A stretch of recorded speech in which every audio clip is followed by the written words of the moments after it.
Good morning friends. दोस्तों, कल 18 मई 2021 को जीएसटी के अंदर कुछ चेंजेस आए हैं। उसमें से 3 चेंजेस मैं आपके साथ डिस्कस करूंगा। एक रजिस्ट्रेशन से रिलेटेड है और 2 रिफंड से रिलेटेड है। तो पहला चेंजेस रजिस्ट्रेशन से रिलेटेड जो है, एक एग्जांपल लेते हैं हम।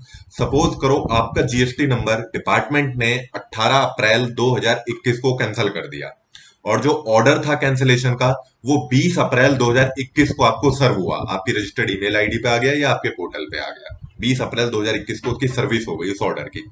तो पहले जो लॉ की पोजीशन थी, पहले लॉ की पोजीशन थी कि आप 20 अप्रैल 2021 जिस डेट को ऑर्डर सर्व हुआ है उससे 30 डेज के अंदर अंदर एक फॉर्म REG-21 फाइल कर सकते थे और अपने नंबर को दोबारा से चालू करा सकते थे, रिवोक करा सकते थे। तो 20 अप्रैल 2021 को वो ऑर्डर सर्व हुआ था आपके पास। तो पहले लॉ की पोजीशन थी कि आप 30 डेज के अंदर अंदर 20 मई 2021 तक उसको फॉर्म को REG-21 को फाइल कर सकते थे, अपने नंबर को रिवोक करा सकते थे। अगर आप बाय चांस 20 मई 2021 तक उसको फाइल करना भूल जाते हैं तो आपके पास आपके नंबर को दोबारा चालू कराने के लिए कोई ऑल्टरनेटिव नहीं होता था।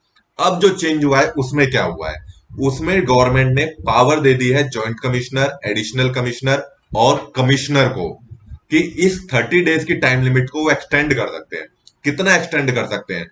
अगर आप जॉइंट कमिश्नर और एडिशनल कमिश्नर, जॉइंट कमिश्नर या एडिशनल कमिश्नर को अपना रिक्वेस्ट करते हैं उस टाइम को एक्सटेंड करने के लिए, जिसके आपको रीजन बताने होंगे कि आप 20 मई तक उस एप्लीकेशन को क्यों नहीं फाइल कर पाए थे, तो जॉइंट कमिश्नर और एडिशनल कमिश्नर अगर वो सेटिस्फाई होते हैं तो 30 डेज और एक्सटेंड कर सकते हैं उस टाइम लिमिट को। मैक्सिमम कितना? 20 मई थे, 20 मई से 30 डेज और एक्सटेंड कर सकते हैं, मतलब 19 जून तक वो आपको टाइम लिमिट को एक्सटेंड कर सकते हैं। तो अगर आप एडिशनल कमिश्नर या जॉइंट कमिश्नर को रिक्वेस्ट देते हैं और वो एग्री होते हैं, सेटिस्फाई होते हैं, तो वो 30 डेज तक टाइम को एक्सटेंड कर सकते हैं। फिर आप REG-21 अपने नंबर को चालू कराने के लिए 19 जून तक फाइल कर पाएंगे। सपोज करो आप किसी भी रीजन से 19 जून तक भी फाइल नहीं कर पाए हैं तो क्या करना होगा, आपको रिक्वेस्ट करनी होगी कमिश्नर से। तो अगर कमिश्नर सेटिस्फाई होते हैं तो वो आपकी टाइम लिमिट को 30 डेज और एक्सटेंड कर सकते हैं, मतलब 19 जुलाई तक। तो अगर आपका नंबर 18 अप्रैल को कैंसिल हुआ है, 20 मई को ऑर्डर सर्व हुआ है, तो अब नए चेंज के मुताबिक अगर आप 20 मई तक अपनी रिवोकेशन फाइल कर देते हैं REG-21 तो कोई प्रॉब्लम नहीं है। अदरवाइज आपको एडिशनल कमिश्नर या जॉइंट कमिश्नर को रिक्वेस्ट करनी पड़ेगी। वो टाइम एक्सटेंड कर सकते हैं 19 जून तक का, मतलब 30 डेज का। और अगर तब तक भी आप अपनी REG-21 फाइल नहीं कर पाते हैं तो फिर आपको कमिश्नर से रिक्वेस्ट करनी पड़ेगी, तो वो 30 डेज और एक्सटेंड कर सकते हैं, मतलब 19 जुलाई तक। तो अब आपका जो नंबर 18 अप्रैल को कैंसिल हुआ था, जिसका ऑर्डर 20 अप्रैल को सर्व हुआ था, उसकी रिवोकेशन आप 19 जुलाई तक भी डाल सकते हैं अगर आप सेटिस्फाई कर पाए कमिश्नर, एडिशनल कमिश्नर या जॉइंट कमिश्नर। सेकंड चेंजेस दोस्तों, रिफंड से रिलेटेड बहुत अच्छा चेंज है। पहले एक एग्जांपल लेता हूं मैं। सपोज करो मार्च 2019 का एक इन्वर्टेड ड्यूटी का रिफंड आपको अप्लाई करना था, तो टाइम लिमिट क्या है उसकी अप्लाई करने की? मार्च 2019 की पहले GSTR 3B की ड्यू डेट देखेंगे, कब थी? 20 अप्रैल 2019। तो 20 अप्रैल 2019 से 2 साल तक टाइम लिमिट है इस मार्च 2019 के रिफंड को अप्लाई करने की। तो 20 अप्रैल 2019 से 2 साल, 20 अप्रैल 2021 तक आप ये इन्वर्टेड ड्यूटी का मार्च 2019 का रिफंड अप्लाई कर सकते थे। तो सपोज करो आपने 15 अप्रैल 2021 को ये रिफंड अप्लाई कर दिया विद इन टाइम लिमिट। 15 अप्रैल 2021 को अप्लाई कर दिया। अब डिपार्टमेंट के पास क्या होता था, अगर वो आपके रिफंड से जो आपने अप्लाई किया है सेटिस्फाई है, आपने सारे डॉक्यूमेंट्स अपलोड किए हैं, तो उसके पास 15 डेज का टाइम होता था, मतलब 30 अप्रैल 2021 तक डिपार्टमेंट आपके रिफंड को एक्नोलेज कर देता था कि ठीक है, आपका रिफंड आपने जो अप्लाई किया है बिल्कुल ठीक है, ओके। लेकिन अगर डिपार्टमेंट सेटिस्फाई नहीं है तो वो क्या करता था, इन्हीं 50 डेज के अंदर अंदर, 15 डेज के अंदर अंदर, 15 अप्रैल से 30 अप्रैल के बीच में आपको डेफिशिएंसी मेमो देता था। RFD-03 डेफिशिएंसी मेमो देता था कि आपने जो रिफंड अप्लाई किया है उसमें ये गलतियां हैं और आप उस रिफंड को दोबारा अप्लाई करो। तो जब वो RFD-03 डेफिशिएंसी मेमो डिपार्टमेंट मुझे देता था तो मैं उसमें देखता था मेरी क्या गलतियां हैं, और जब वो RFD-03 डिपार्टमेंट मुझे देता था तो मेरा जो मैंने वो रिफंड अप्लाई किया था 15 अप्रैल 2021 को मार्च वाला, सपोज करो वो 10 लाख रुपए का था, तो मेरे इलेक्ट्रॉनिक क्रेडिट लेजर से वो 10 लाख रुपए डेबिट हो जाते थे।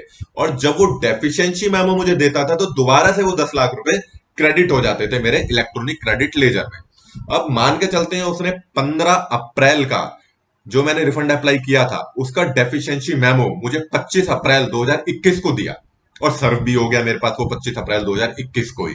अब मुझे डिपार्टमेंट कहता था कि अब आप दोबारा रिफंड अप्लाई करो जो मैंने गलतियां आपको बताई हैं।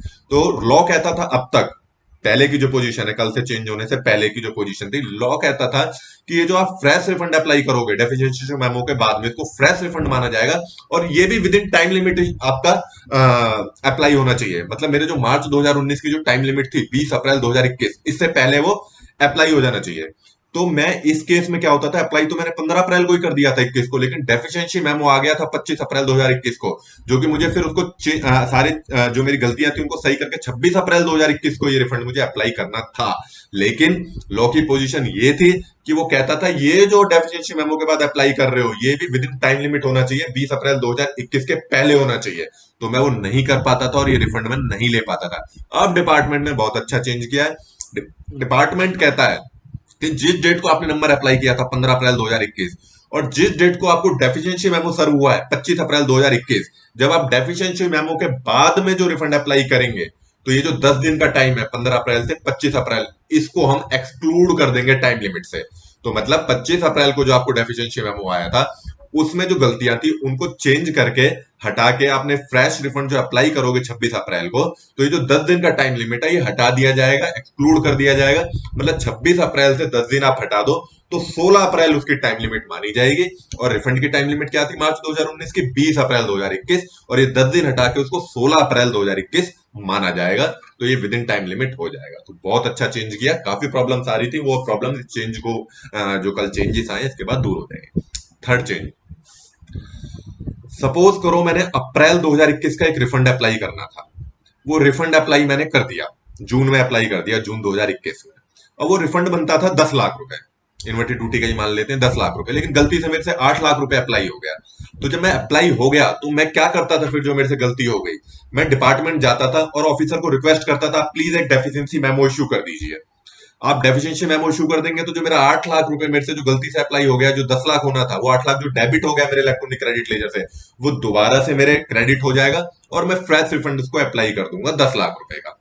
तो कभी कभी क्या होता था, डिपार्टमेंट डेफिशिएंसी मेमो इशू नहीं करता था और उस रिफंड को प्रोसेस कर देता था। 8 लाख रुपए मेरे इलेक्ट्रॉनिक क्रेडिट लेजर में रिफंड प्रोसेस हो जाता था और 8 लाख रुपए मेरे अकाउंट में, मतलब सैंक्शन हो जाता था रिफंड, और मेरे पास 8 लाख रुपए आ जाते थे मेरे बैंक अकाउंट में। तो 2 लाख रुपए जो मुझे नहीं मिल पाते थे वो फिर मुझे मिल ही नहीं पाते थे, वो मेरे इलेक्ट्रॉनिक क्रेडिट लेजर में ही रह जाते थे। अब डिपार्टमेंट ने क्या एक चेंज किया है, डिपार्टमेंट कहता है अगर आपने कोई रिफंड अप्लाई किया है तो अप्लाई करने के बाद जब डिपार्टमेंट आरएफडी 4 इशू करता है, आरएफडी 4 होता है प्रोविजनल रिफंड के लिए, अगर आपका एक्सपोर्ट ऑफ गुड्स या सर्विस से रिलेटेड रिफंड है तो डिपार्टमेंट आपको 90% रिफंड दे देता है with in 7 days RFD 04 issue करके। तो क्या कहते हैं कि आरएफडी 4 इशू करने से पहले या आरएफडी 6 इशू करने से पहले, आरएफडी 6 होता है फाइनल ऑर्डर रिफंड का, या आरएफडी 5 इशू करने से पहले, आरएफडी 5 क्या होता है, पेमेंट एडवाइस, जो आपका रिफंड होता है उसकी पेमेंट एडवाइस, या आरएफडी 7 इशू करने से पहले। आरएफडी 7 क्या होता है कि आपका कोई रिफंड बनता था लेकिन डिपार्टमेंट ने उसको विदहोल्ड कर लिया क्योंकि आपने रिटर्न में फाइल नहीं की थी या आपकी कोई पहले डिमांड थी, उसको इशू करने से पहले। या आरएफडी 8 इशू करने से पहले, आपने जो रिफंड इशू किया है डिपार्टमेंट आरएफडी 8 में एक नोटिस देता है, अगर वो सेटिस्फाई नहीं होता आपके रिफंड से कि रिफंड नहीं बनता आपका, तो कहता है आरएफडी 9 में आप रिप्लाई करो, आरएफडी 8 में देता है। तो अब क्या कहते हैं कि अगर आपने कोई रिफंड अप्लाई किया है, आपको लगता है वो गलत है या आप उस एप्लीकेशन को विड्रॉ करना चाहते हैं, तो आरएफडी 4 इशू करने से पहले डिपार्टमेंट के, या 5 इशू करने से पहले, या 6 इशू करने से पहले, या 7 इशू करने से पहले, या आरएफडी 8 इशू करने से पहले, इन 5 चीजों को इशू करने से पहले आप एक फॉर्म फाइल कर सकते हैं RFD01W, और फाइल करके अपनी एप्लीकेशन को विड्रॉ कर सकते हैं। तो अब आपको डिपार्टमेंट के चक्कर लगाने की जरूरत नहीं है डेफिशिएंसी मेमो इशू कराने के लिए। आपसे इस टाइप की कोई गलती हो गई है तो आप खुद ही अपनी एप्लीकेशन को, ये 5 चीजें डिपार्टमेंट इशू करेगा, 4, 5, 6, 7, 8, इनको इशू करने से पहले आप विड्रॉ कर सकते हैं अपनी एप्लीकेशन को। विड्रॉ करते ही जो 8 लाख रुपए डेबिट हुआ था आपके इलेक्ट्रॉनिक क्रेडिट लेजर से, वो दोबारा से क्रेडिट हो जाएगा और उसके बाद आप रिफंड को दोबारा अप्लाई कर पाएंगे करेक्ट फिगर पे, जो आपकी 10 लाख रुपए की फिगर थी। तो दोस्तों इससे रिलेटेड आपको अगर कोई भी इशू है तो आप कमेंट बॉक्स में जाके कमेंट कर सकते हैं, मैं उसका रिप्लाई जरूर करूंगा। Thank you friends.